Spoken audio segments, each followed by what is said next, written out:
Hello, my name is Norah, and I'm going to read Are We Still Friends? By Ruth Horowitz, illustrated by Blanca Gomez.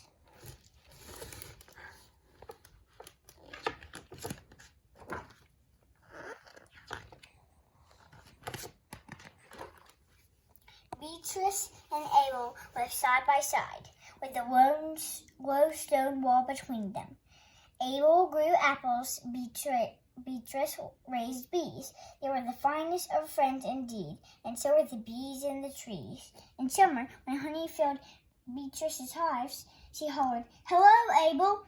Are you free?" And he crossed the low wall to help her gather the sticky, sweet liquid.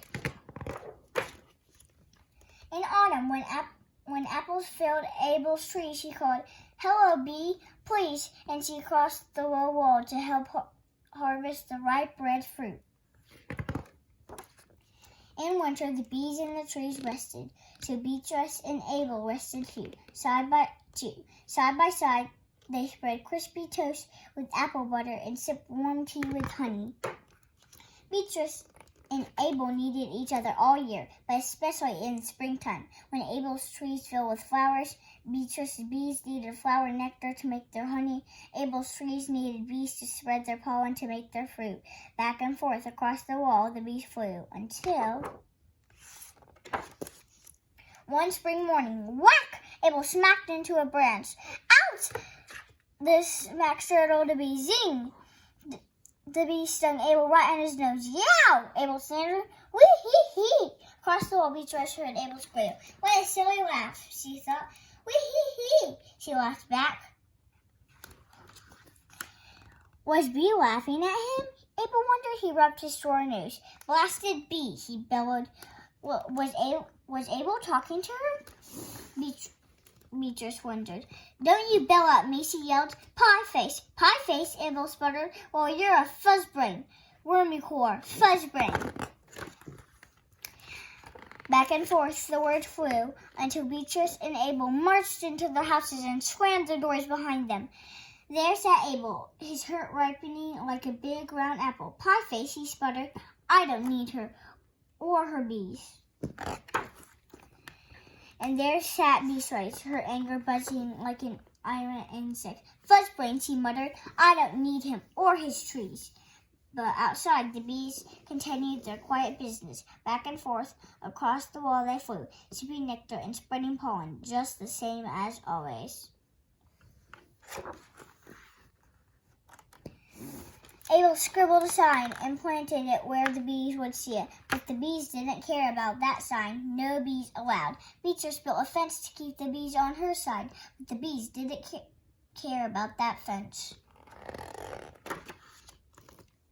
Up in his attic, Abel gathered a jumble of junk. He piled it all on the wall. Down in her basement, Beatrice found a mismatch of trash. She stacked it on Abel's jumble. No bees allowed. Sour apple, Beatrice snarled. Fuzzbrain, Abel answered. And you know what the bees did. But Beatrice and Abel didn't care. Higher and higher they stacked and piled until plink, something tripped, clink, something dipped, and a clatter and a crash. The whole teetering mass tumbled into the yard. What a mess! In all that tangle, there was a sign of Beatrice.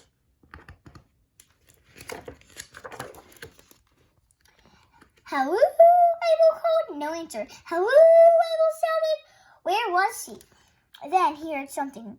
It couldn't have been the bees or the wind in the trees, but it seemed to be coming from the pile, and it seemed to be saying, "Hello, hello," Abel called. "Hello." At last, Abel found her. "Hello, Bee," he whooped. "I thought I lost you." "Hello yourself," she croaked. "I thought you didn't care." Abel offered a hand and helped her climb out. "I thought you were laughing at me," he said. "I'm sorry." "I thought you were insulting me," she said. "I'm sorry, too. Are we still friends?" "Indeed." No bees allowed. They looked at the yard. What a royal mess. "I'll put everything in apple pie order," Abel promised. "I'll help," Beatrice said. So side by side, they cleaned everything up. Back in Abel's kitchen, they spread crispy toast with apple butter and sipped warm tea with honey. We're numbskulls, said Beatrice. Must minds, Abel agreed. They were the finest of friends indeed, and so were the bees in the trees.